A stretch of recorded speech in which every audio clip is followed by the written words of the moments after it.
myself Zaid of 5th class.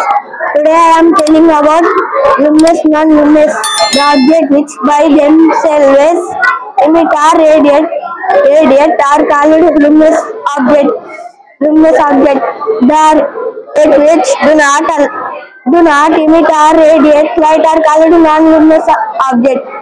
Example: sun, fire, bulb, firefly, torch, stars. Non-luminous object: moon, house, tree, flower, ball, earth.